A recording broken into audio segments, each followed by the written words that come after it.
Hello, and welcome to tutorial number 7 in the Sociology of Material Culture. So this week we're going to be talking about the nuts and bolts of research proposals. Last week we got into the empirical kind of components, like the things you should be thinking about when you're planning the research proposal that you'll submit for this assignment.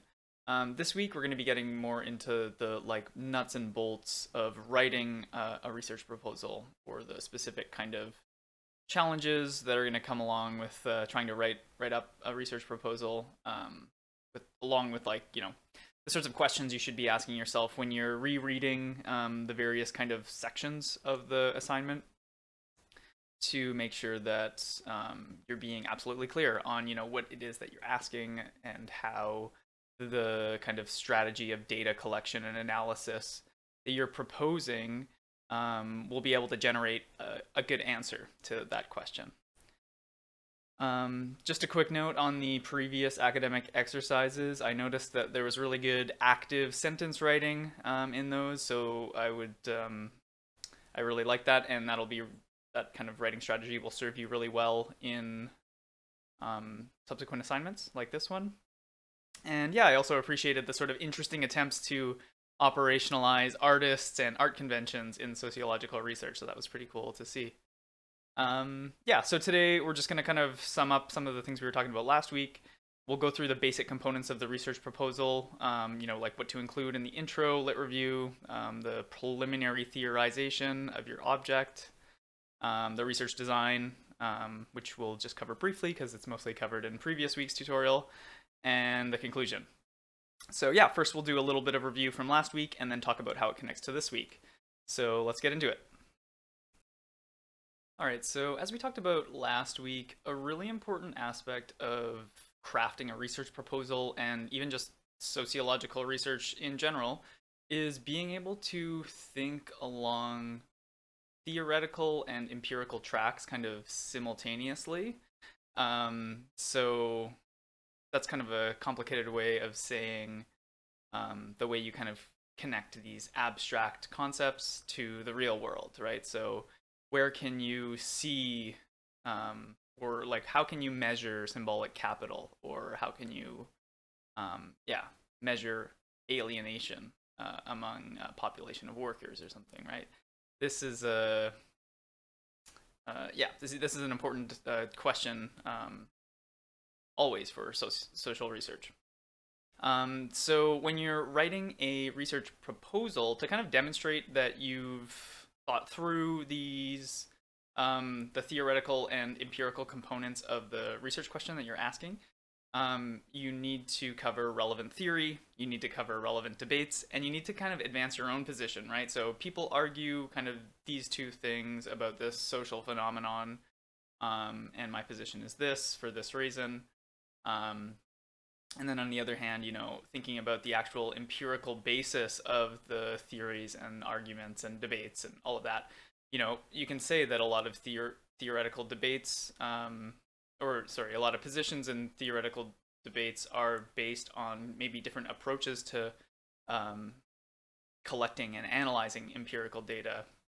What are the actual empirical data sets that these people are using? I mean, like the authors that we are covering in this class. What are their empirical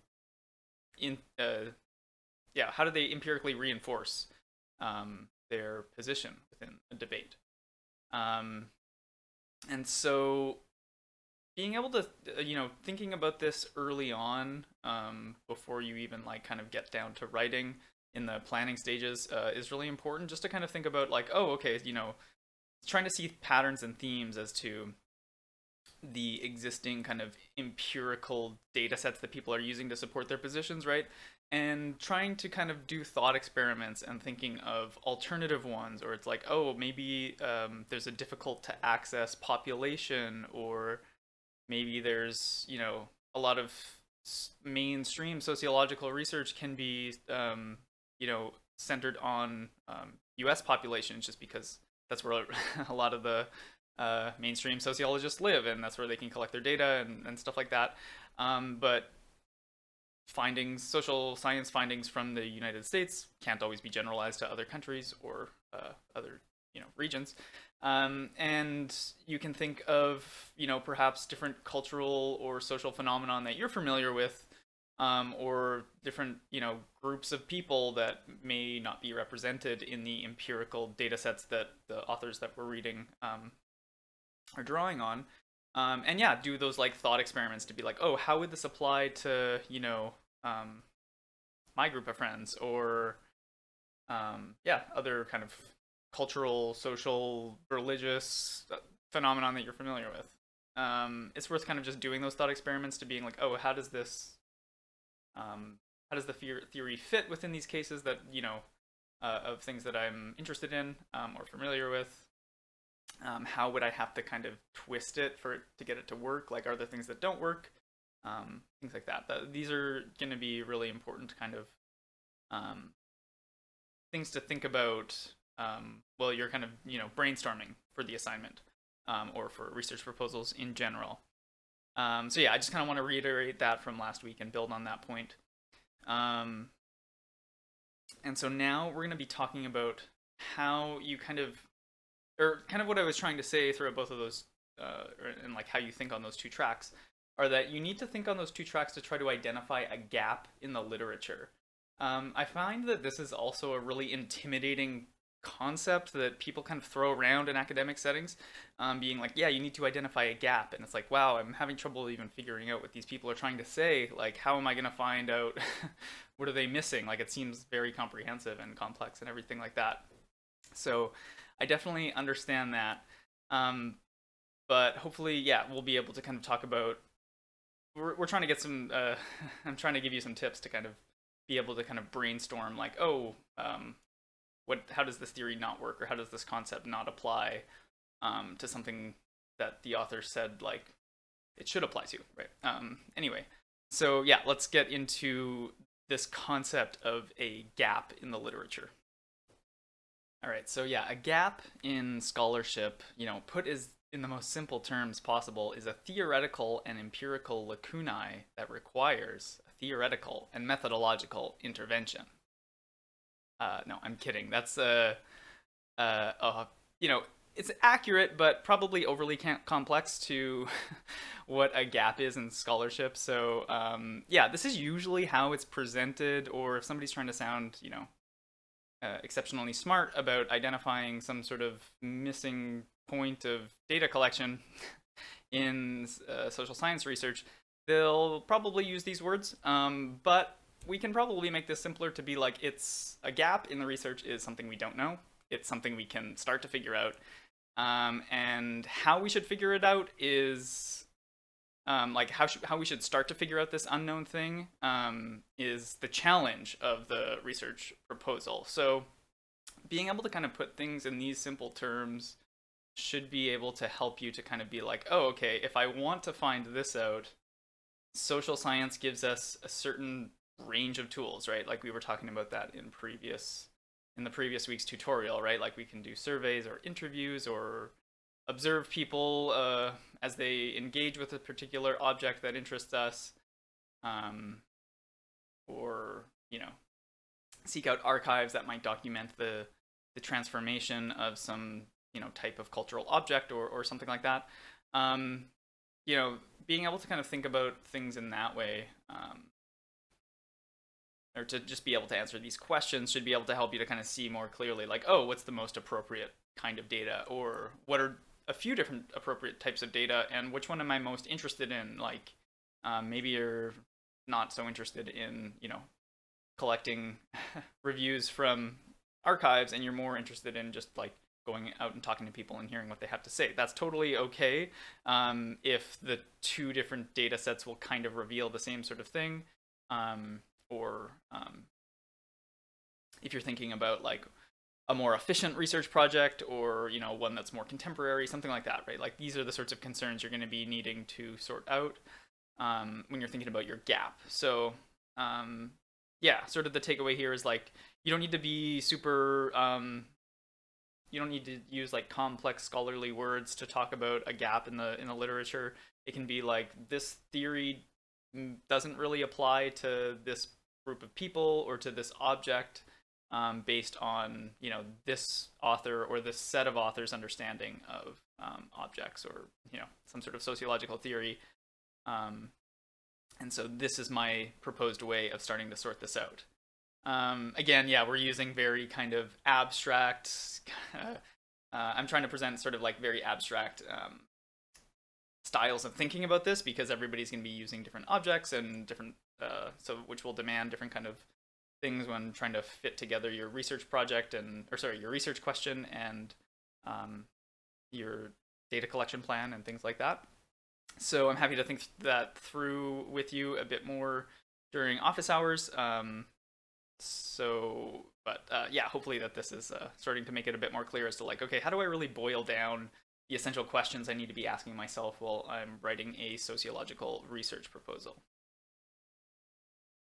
Okay, so I want to talk a little bit about the basic components of the research proposal that I talked about last week, and then kind of reshuffle these to talk about the basic components of a research proposal when you're writing it, right? So abstractly, a research proposal has a question, it has a theory, it covers previous work, it explains, what remains unexplained, the gap that we were just talking about, and it presents a data collection plan. So it tries to convince the people reading it that this data collection plan will help someone to construct, someone being me or this team of researchers. But yeah, in the case of this assignment, it's just imagine yourself as like a solo researcher. But yeah, you're trying to convince the reader that the data collection plan that you're proposing will help you to construct a solid answer to your research question. So yeah, that's kind of when you're thinking about your research proposal, you should be able to kind of show how all of these things are connected, or just be able to kind of answer all of these questions in pretty simple terms, or yeah. But today we're going to be talking, again, like I'm mentioning, the more nuts and bolts, and this is what I mean by that, is that a research proposal also is something that has an introduction. It has a literature review. It has like a preliminary theory, a research design, which we've already covered, and a conclusion.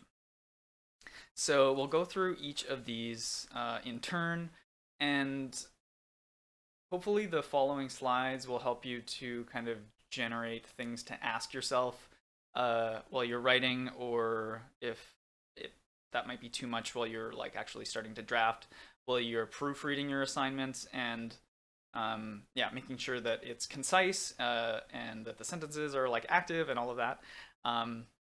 These are other things that you should be asking yourself, just to make sure that everything's in the right place. If you find that you're answering one of these questions or one of these prompts in a different section, you'll have to move it into the right section, and it'll be easier to see when you're asking yourself these certain questions.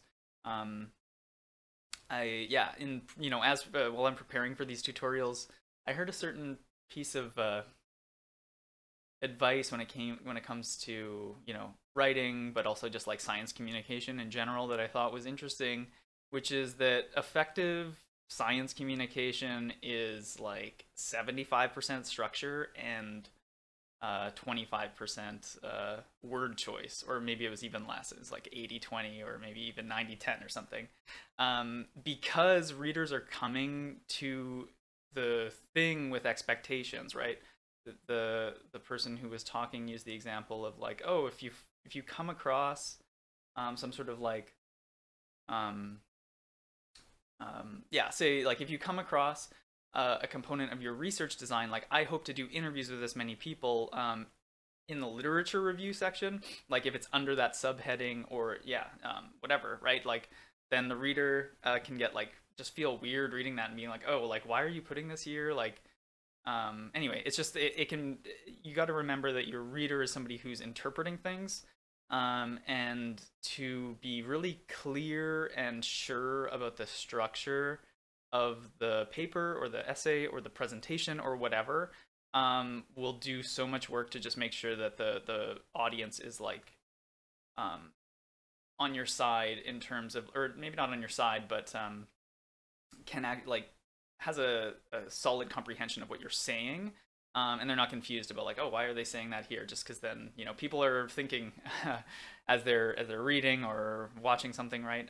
And so that can throw them off, and yeah, it doesn't help towards clarity, which is basically the main point. So yeah, being sure that all of the right things are in the right place, and that all of those things are there in the right place, goes a really long way to just making sure that you're being clear, and conveying what you're trying to say to readers. All right, so let's talk about introductions. Introductions are one of the most difficult things to write in any essay or research proposal or whatever. I find when I'm writing them, it's usually something I continually revise throughout the process of writing, and it's usually like the last thing, one of the last things I finish writing, just because that's the first point of contact, right, with a reader. And so you want to make sure that you're really setting their expectations right as to like where you're going, what the structure is going to be, right? So it's really demanding. Writing a good introduction is really hard. So I acknowledge that, and because being able to answer all of these questions in a way that feels enough, often leads to like really long introductions, and you don't want that. You want to have a nice punchy introduction that again, always avoid the kind of mystery novel approach to writing introductions, like by the end of this essay you're going to understand this, or you're going to see my research proposal or whatever. That's not good. By the end of the first paragraph, readers should have a really solid sense as to every component of the paper to come, right? They should know what's the thing you're looking at, what's the research question, what's the main theory that you're drawing on or maybe arguing against or whatever, and what's the method that you're using. All of that needs to be clear within the introduction paragraph, and yeah, I acknowledge it's really hard to kind of do that within a tight 5 to 7 sentences, but it is what it is. That's one of the big challenges of writing in general, and but hopefully these questions you should be able to ask yourself when you're editing your introduction, to be like, okay, is this clear? Does somebody need any more details to understand what I'm trying to say? Like, you can say I'm going to use interview methods, and these are good because I can access these understandings. That's enough, right? Like, you'll go into more of your strategies, perhaps like the number of interviews you hope to conduct in the end, and things like that. Later on in the paper, we just need like a baseline understanding of what all of these are, and hopefully the readers will be coming away with some sort of sense as to like, oh, this is important for this reason. Like, it's worth studying for this reason, or the research question and the method make sense together, right?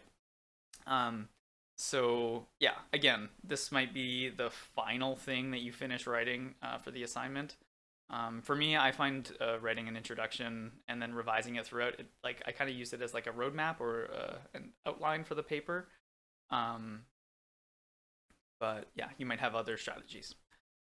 So yeah, that's all I have to say about the introduction. We'll move on to the next part, which is the lit review.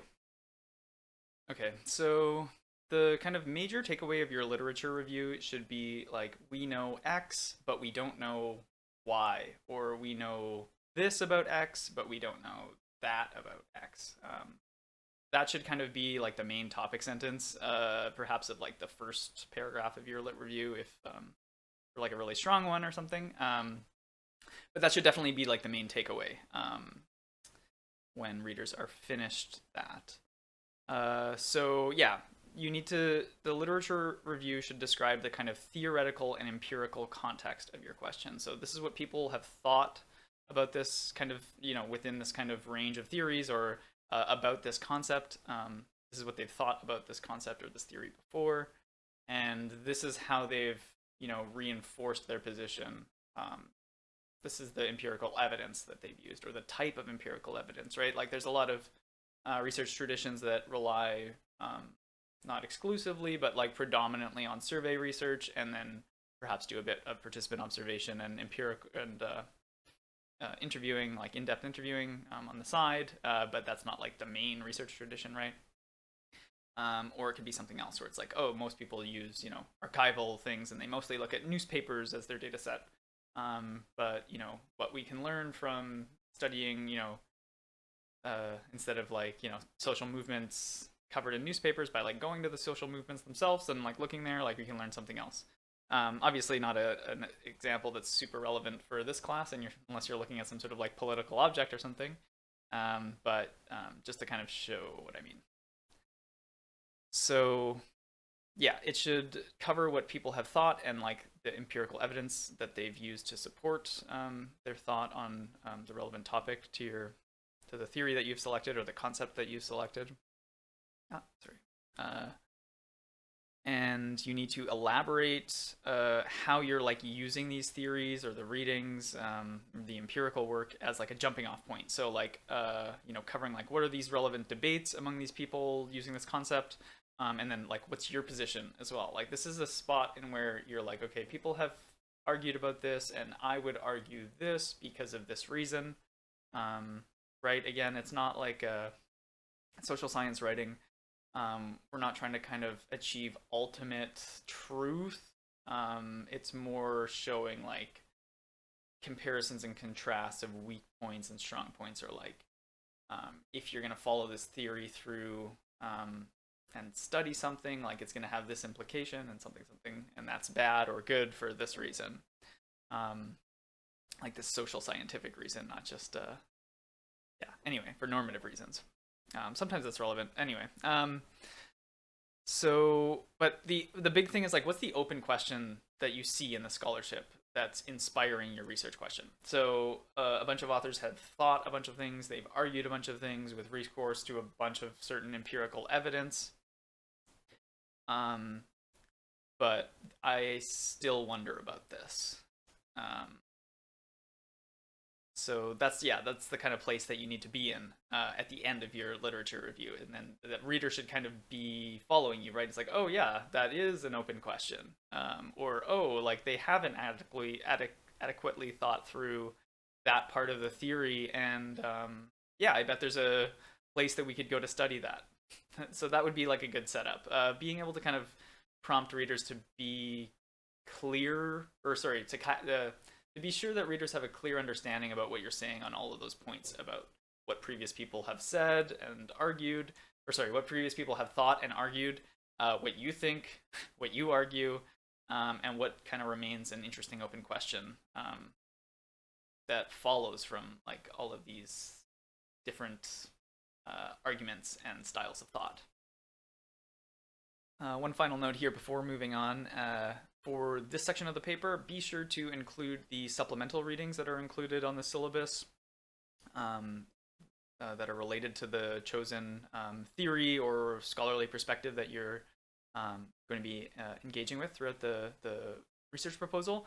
So engaging with like both the assigned and the supplementary ones will help you to kind of arrive at that the theoretical and empirical context that we hope you to kind of grapple with and use as a jumping off point for your research proposal. So before getting into the data collection strategy, you need to kind of present a preliminary theory, which is kind of like a preliminary answer to your research question based on the tools that have been given to you from the authors that you've covered in the lit review. So in the lit review, again, you're covering these kind of debates over a certain theory or a certain concept, and you're taking a position in relative to that debate, and you're saying like, based on taking up this position, now I have these certain tools to think through my research question, and here's a certain answer that you could generate with it.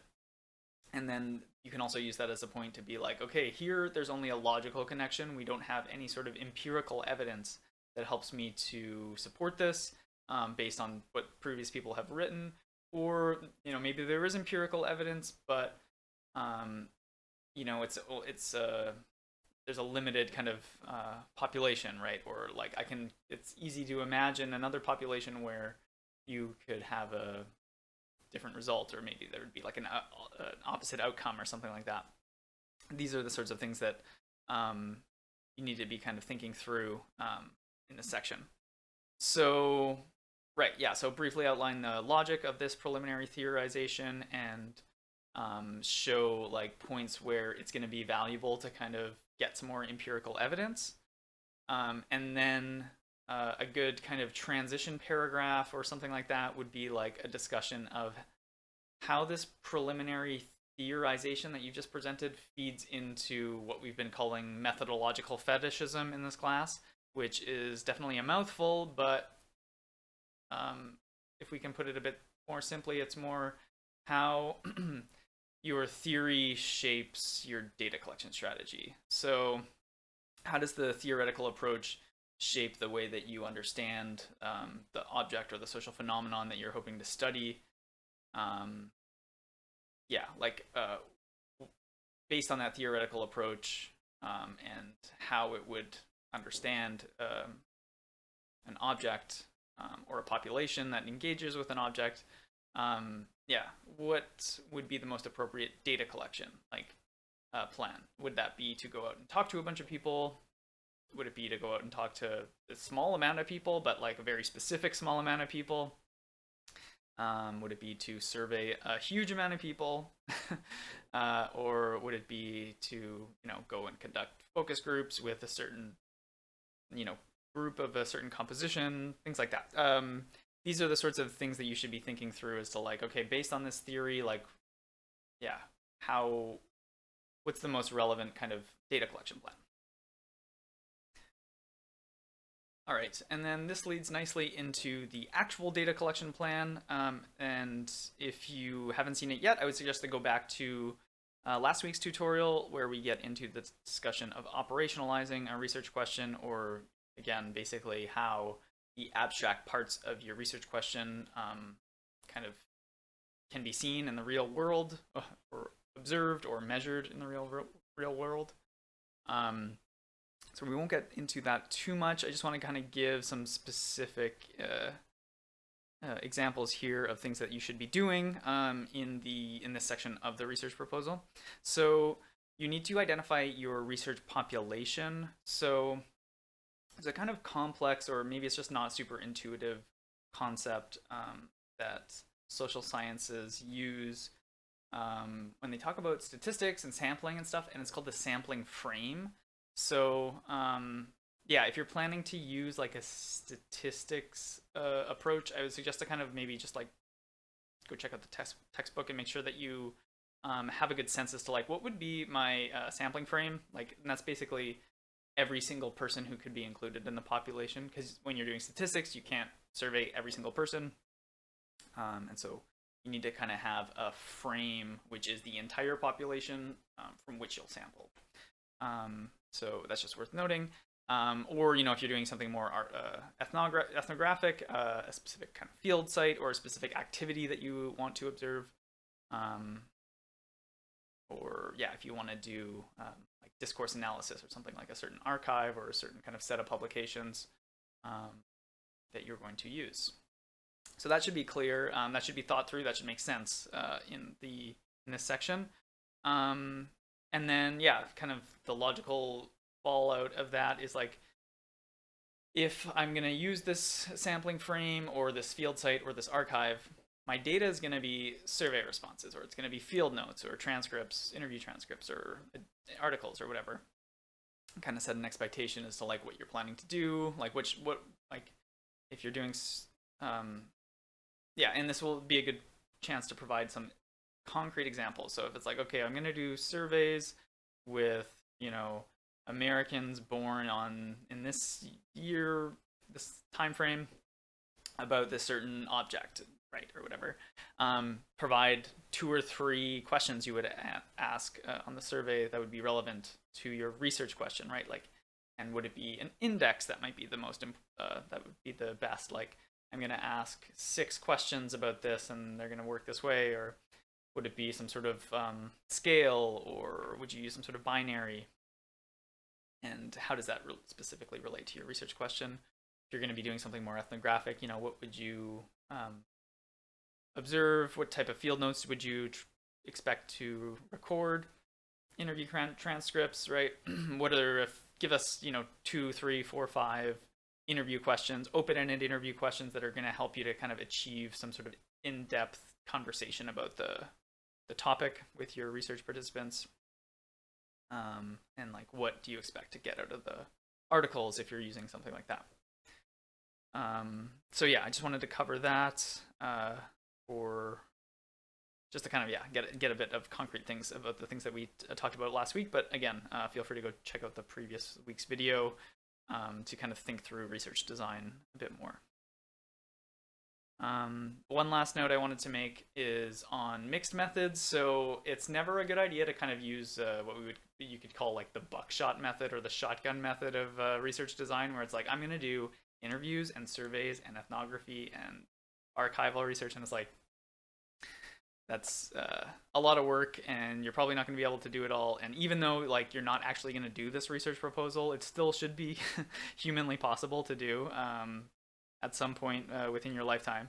So if there's a really strong reason to use two methods and you're really interested in that, and maybe that's something you want to do in your life, in like your career or something, then it's okay to do that, and you're allowed to for the assignment.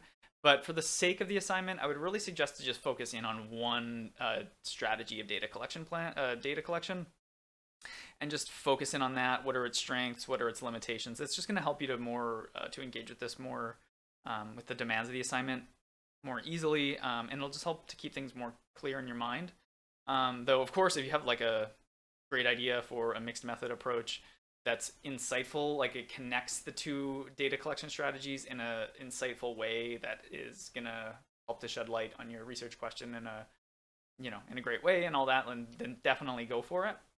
But definitely not needed to do well on the assignment. I just want to make that clear, that if you're just showing that you've thought through, how your research question can be answered using this method, and it makes sense, and it seems like, there's potential to generate real findings there, then yeah, that's great. That shows that you've taken the assignment seriously, and that's what we are looking for, more so than trying to kind of demonstrate that you can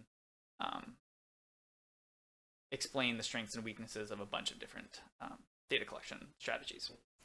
So I just wanted to make that clear for this part, and now we're going to be moving on to the conclusion.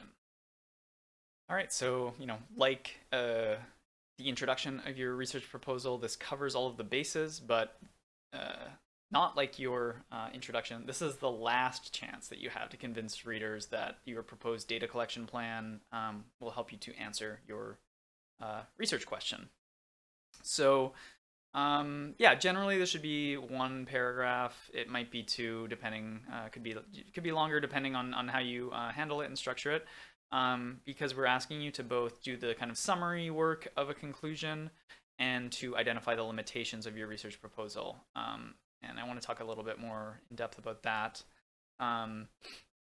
So I'll just say first, again, it's the chance to summarize like the research question that you've raised and the research method that you've proposed to answer it.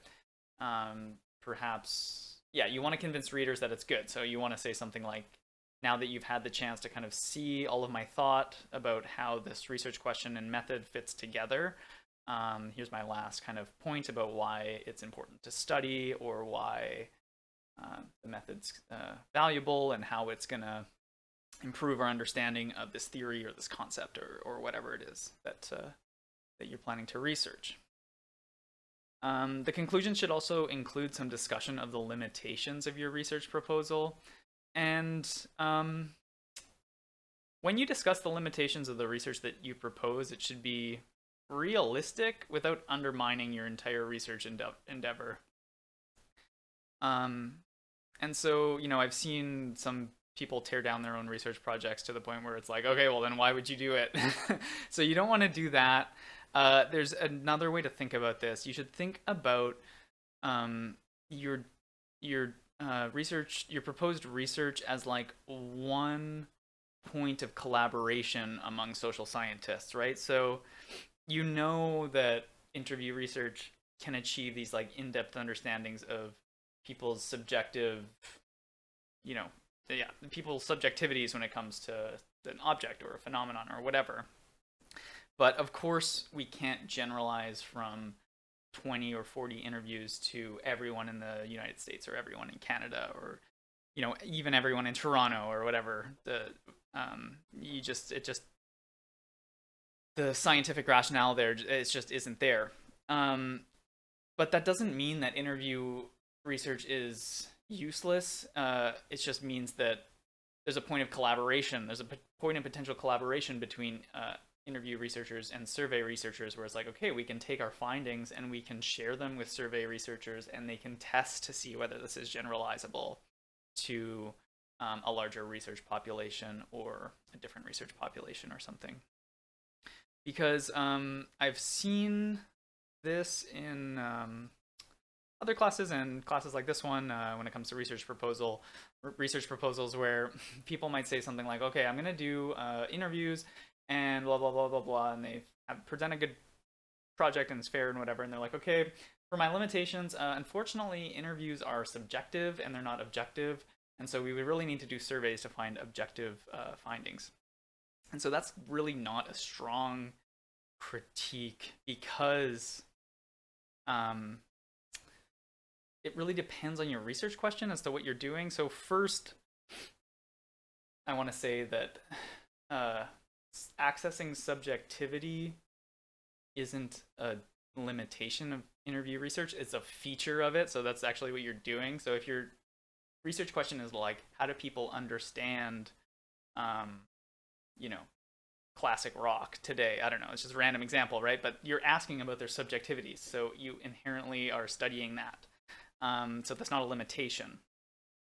So yeah, I just want to make sure that that's clear, that data about subjectivity and data about, say, objective things, when it can come to, say, like somebody's annual income or the amount of minutes that they spend on something a year, right? Like those are just more or less like objective things, right? Like those can be measured objectively in statistics, but that doesn't mean that subjective findings are limited in some way. And yeah, anyway, so it's just worth noting that that's not like a good critique, and reframing that into being like, it can't understand this, and so it has this limitation. It's more like it's limited in generating X understandings, which means that there can be a point of collaboration with people who specialties are generating those sorts of understandings, right? Like there's dialogue that can happen between interview researchers and statisticians and stuff. Like, yeah, anyway, I just wanted to kind of reframe that understanding of limitations, because I find that it's often like all or none, which usually isn't fair or interesting. So yeah, just to kind of summarize that point, yeah, think of limitations as like a point of knowledge exchange and collaboration. Like, what can't you learn from your findings? That's a limitation, right? What can't you learn that's like relevant to your research question? Even though you've learned something relevant, there's still things you probably couldn't have learned. Who could learn that sort of thing? And what would like a knowledge exchange look like between those two? Like I was saying, like an ethnographer and a statistician. So yeah, reframing limitations that way will go a long way to be like, to show that you can think through the complexity of social science research. Great. Okay, so that's all for the tutorial materials this week. Now we're going to transition into the academic exercise, where I'll outline that and give some tips. All right, so I designed this week's academic skills exercise as kind of like a low pressure place where you can practice outlining your research proposal. And so I might not be able to give like feedback for this assignment or anything, but at least it'll start to get you thinking about this. And yeah, and we can discuss this during office hours if you can attend, or as well during Lance's office hours if you Monday's a better time for you. So yeah, to practice outlining your research proposal, answer these following questions. It doesn't need to be polished, though. Your sentences should be clear and concise and complete. Minimum response would be like 4 sentences, but you might want to add 1 or 2 depending on your answer to the question. So first, what's your research question? So this should include like the object you plan to study and then like its relationship to something, right? That's what we were talking about in the last tutorial. So again, if you missed last week's tutorial, I would really suggest to go check that out, especially our discussion of operationalization. But in this sense, this is just kind of like the two abstract components of the question, right? Those X and Y variables. Which data collection strategy will you employ? So be specific, will you interview Canadian songwriters, or will you collect a bunch of all the interviews that were published in Rolling Stone in these years or whatever? Just kind of doesn't, again, this isn't your final thing. It's just kind of like an idea. Think of this as like a brainstorming thing. And yeah, while you're like writing up this exercise, feel free to come up with multiple of them. You don't, and don't include every single thing that you come up with on the in what you submit, but that might be helpful just to kind of record that brainstorming session as you get further into the assignment. Okay, so yeah, after you've presented your research question and your data collection strategy, again, it doesn't need to be outlined, just needs to be like interviews with this group of people, or things published by this magazine within this time frame. Going to this field site or watching this activity, right? So just making sure that's clear. The third question is, what questions would you ask your research participants? So this is basically to kind of like give some examples. Like, if you were going to do a survey, like to answer the research question that you proposed, like give one or two questions that you would ask on the survey. The second part of this is like, alternatively, what themes would you look for when you're analyzing your data set? This is the sense of like, my research question is this, and I'm collecting interviews from, I'm collecting published interviews. And so, you're not going out and asking people questions. It's more like, I'm going to kind of go through the data with these questions in mind. Like, I'm going to be interested in, here's a random example, I guess, like if you're doing interviews with like songwriters, it's like, I'm going to compare and contrast like how people do, what interviews are like when somebody like has just released their first album versus like all the other ones, right? Like, is there a difference? Like, just trying to talk about like what themes are guiding your analysis, like how are those related to your research question? How would like the themes that you're asking about for a data set that, isn't composed of real people, right? It's like a published record. What are the questions you're asking yourself while you're working through the data? So just kind of being specific there. So in terms of like interview questions, these could be like open-ended questions or prompts to get them talking, things like that. Finally, just kind of explain how the questions that you've just presented, or like the themes that you're looking for in your data set, how do those relate to the research question? So don't assume that I can put these pieces together. Kind of give me a sense as to like, okay, how do you see all of this fitting together? And that might be 1, 2, 3 sentences. So that's it for this week. I hope that was helpful for thinking through this thing called a research proposal, sociological research proposal. Hopefully it's helpful on the assignment. I'll be holding office hours this week. So that's going to be 11 to 12 on Wednesday and 4 to 5 on Thursday, which you can drop into, as well as on Monday, 11 to 1, which is also drop in. The Zoom link's available on Quarkus, and I hope to see a few of you there. I'll see you next week.